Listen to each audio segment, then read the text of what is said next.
सो episode की starting में हम बाइबिंग को देखते हैं जो अपने पेसर को सिंगुन के सन के ऊपर बनाने लगती है, जिसको देख के सिंगुन का सन कहने लगता है तुम लोग भी उसके जैसे हो, एक नंबर के कायर। अब हम देखते उसकी बातें सुन के दूसरी तरफ आप यूजी कहने लगता है हमारे मास्टर तुम्हारे फादर है और तुम्हारी हिम्मत कैसे उनके बारे में ये सब कुछ बोलने की, तुम अभी के अभी यहाँ पे माफी मांगो। वहीं पे दूसरी तरफ हम बाइबिंग को देखते हैं, वो भी वहाँ पे उसके ऊपर प्रेशर बनाने लगती है, बट वहाँ पे बाइबिंग को भी थोड़ा बहुत बुरा लग रहा था। अब उसकी तब देखकर सिंगुन का सन कहने लगता है कैसी माफी, मैं माफी नहीं मांगने वाला, वो तो मेरा फादर होने के भी लायक नहीं। वहीं पे सिंगुन कहने लगता है जनरल बाइबिंग इसको मैं देखता हूँ, आप इसे छोड़ दो। अब उसकी बातें सुन के बाइबिंग कहने लगते तुम क्या करना चाहते हो, जहाँ पे सिंगुन कहने लगता है मुझे पता है कि इसको पनिश करने से आप ही बहुत ज्यादा बुरा लग रहा है, इसलिए इसको मैं देखता हूँ। इतना कहते हुए सिंगुन वापस सिंगुन के छोड़े हुए स्टोन टेबलेट के पास में चला गया था और उसे टच करते हुए कहने लगता है भले मैं अभी तक यहाँ पे सिंगुन से कभी नहीं मिला, बट मैं उनका अपना आइडल मानता हूँ, इसलिए अगर कोई उनके बारे में ऐसी बातें करेगा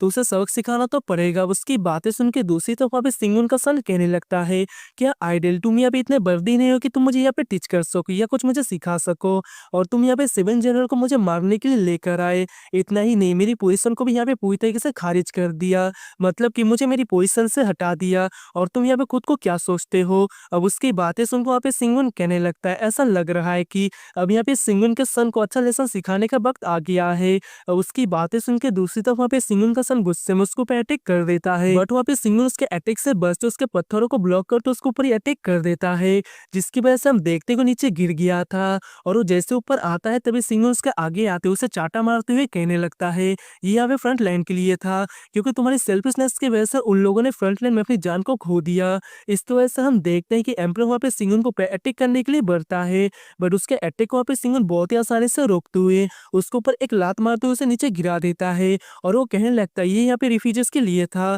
क्योंकि फ्रंट लाइन के नाम से तुम यहाँ पे सबसे पैसा उठाते थे और उस सभी पैसे को तुम यहाँ पे अपने फन अपने एंजॉयमेंट के लिए यूज किया करते थे। अब उसकी बातें सुनकर वहाँ पे एम्परर सिंगुन को पे अटैक करते हुए कहने लगता है वो लोग इतना ज्यादा वर्दी नहीं है, वैसे भी वो लोग खुद को नहीं बचा सकते, तो इसमें मेरी क्या गलती। इतना कहते हुए वहाँ पे सिंगुन को पे अटैक करते उसके अटैक को सिंगुन बहुत ही आसानी से ब्लॉक करते हुए कहने लगता है तुमने यहाँ पे रॉयल फैमिली के नाम को बदनाम कर दिया है। इतना कहते हुए हम देखते हैं सिंगुन उसे दनादन कूट रहा था, जिसको देख के वहाँ पे गार्ड कहने लगता है बहुत अच्छे, जिसको वहाँ पे दूसरे गार्ड भी देखने लगते हैं और हम देखते हैं वो गार्ड चुप हो गया था, बट हम देखते हैं कि दूसरे लोग भी कहने लगते बहुत अच्छा पिल रहे हो। और उन सब की बातें सुनकर सिंगुन के सन को बहुत ज्यादा गुस्सा आ गया था और वो कहने लगता है आज मैं तुम्हें दिखाऊंगा हम दोनों के बीच पावर लेवल का गैप क्या है। और हम देखते हैं कि वहाँ पे अपनी स्पिरिचुअल टाइगर को समन कर लेता है, जिसको देख वहाँ पे सिंगुन अपने सन फ्लेम का यूज करते हुए सन फ्लेम के स्पिरिचुअल बीस्ट का यूज करते हुए डायरेक्टली उस स्पिरिचुअल टाइगर को अटैक कर देता है। बट वहाँ पे जैसे वो दोनों टकराता है हम देखते हैं कि सिंगुन का स्पिरिचुअल बीस्ट बहुत ही आसानी से डिस्ट्रॉय हो गया था, जिसको देख वहाँ पे सिंगुन का सन कहने लगता है तुम्हें यहाँ पे पता चल गया ना, अब मैं तुम्हें बताऊंगा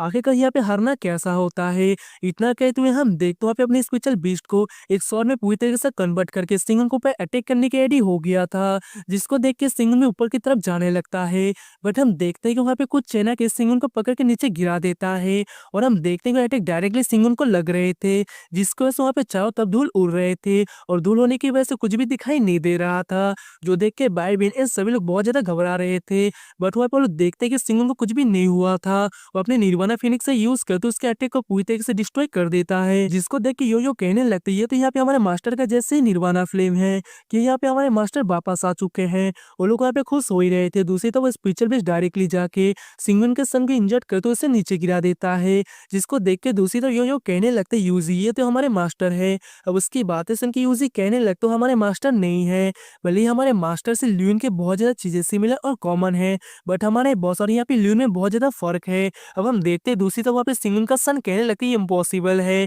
जिसे सुन के यूजी कहने लगता है तुम्हारे फादर हमारे बॉस है तो उनके बारे में ये सब कुछ बोलना नहीं चाहिए था। वहीं पे बाइबिंग भी कहने लगते हैं मुझे पता है कि तुम्हें यहाँ पे ब्रदर सिंगुन से बहुत ज्यादा कॉम्प्लेन है, पर तुम्हें उन्हें अच्छी तरीके से अंडरस्टैंड करना चाहिए, इनमें यहाँ पे उनकी कोई भी गलती नहीं। वहीं पे सिंगुन भी कहने लगता है तुम्हें भी अपने फादर को अंडरस्टैंड करना चाहिए, उनके सिचुएशन के बारे में सोचना चाहिए। अब हम देखते हैं सिंगुन का सन कहने लगता है भला कैसे, और उसे अपनी पास्ट की बातें याद आने लगती है, जहाँ पे उसकी मदर उसे उसके फादर के बारे में बताने लगती है उसे सुलाने के लिए, जिसे सुनकर सिंगुन का सन कहने लगता है उनके बारे में बात मत करो। बट यहाँ पे नानगो हुआ या सिंगुन के बारे में बात किया करती थी और वो कहने लगती है कैसे यहाँ पे डिमन क्लैन ने फर्टलैंड के ऊपर अटैक कर दिया था, तुम्हारे फादर ने उनके साथ फाइट किया और यहाँ पे वॉर को पूरी तरीके से जीतने के बाद में तुम्हारे फादर ने इस रॉयल फैमिली को एस्टैब्लिश किस किया। इसी के साथ हम देखते हैं कि वहाँ पे सिंगुन का सन सो जाता है, जिसको देख के वहाँ पे नानगो हुआयान कहने लगती है, बाकी स्टोरी मैं कल बताऊंगी। और हम देखते हैं कि वहाँ से चली गई थी, जहाँ पे रात को जैसे ही सिंगुन की सन के आंखें खुलते आगे की तरफ जाता है, जहाँ पे वो देखता है कि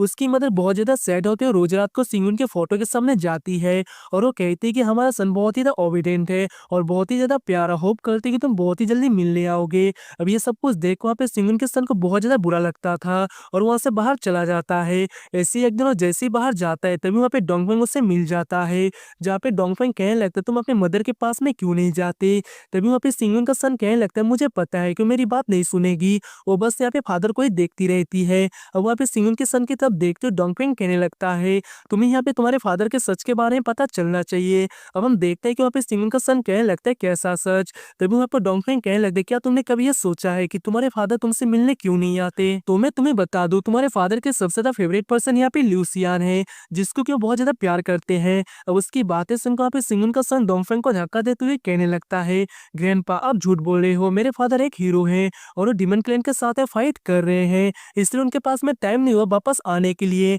जिसे सुनकर डोंगफेंग कहने लगता है तुम्हें पता है सब कुछ, तुम खुद ही देखो अपनी मदर की हालत को। और हम देखते हैं कि वहाँ पे सिंगुन के इल्यूजन को बनाने लगता है, जहाँ पे नानगो हुआयान सिंगुन के तो उसके नजदीक जाने की कोशिश कर रही थी, जिस वजह से वो नीचे गिर जाती है और वो रोते हुए कहने लगती है कि मुझे माफ कर देना, ये सारी मेरी गलती है। और उन्हें मदर को ऐसी हालत में देख के सिंगुन का सन वहाँ पे सिंगुन को फोटो को पूरी तरीके से जला देता है, जिसको देख के उसके मदर कहने लगते हैं कि तुम्हारे फादर की आखिरी फोटो है। बट हम देखते हैं कि सिंगुन का सन अपनी मदर को रोकते हुए कहने लगता है मेरे फादर नहीं है। और अब हम यहाँ पे प्रेजेंट में देखते हैं जहाँ पे सिंगुन का सन बहुत ज्यादा गुस्से में कहने लगता है वो मेरे फादर होने के लायक नहीं। और हम देखते हैं कि वो अपनी पावर की यूज करते हुए फोर्सफुली अपनी कल्टीवेशन को बढ़ाने लगता है, जिसको देख के ईयरलिंग कहने लगती है यहाँ पे बहुत ज्यादा खतरनाक हो सकता है, तुम्हारी जान भी जा सकते हैं, ऐसा मत करो। वहीं पे हम देखते हैं कि बाइविंग कहने लगते तुम सभी लोग रुक जाओ, आगे मत बोलो, संभाल लेगा। और हम देखते हैं कि वहाँ पे सिंगुन का सन बहुत ज्यादा गुस्से में सिंगुन को पे अटैक करने लगता है। और इसी के साथ ये वाला एपिसोड यहीं पर एंड होता है। उम्मीद करता हूँ कि आपको मेरी एक्सप्लेनेशन अच्छी लगी हो, और अगर इसका नेक्स्ट एपिसोड देखना चाहते हो तो वीडियो को लाइक करके चैनल को सब्सक्राइब कर लेना। मिलते हैं नेक्स्ट वीडियो में, तब तक के लिए tata bye bye and take care.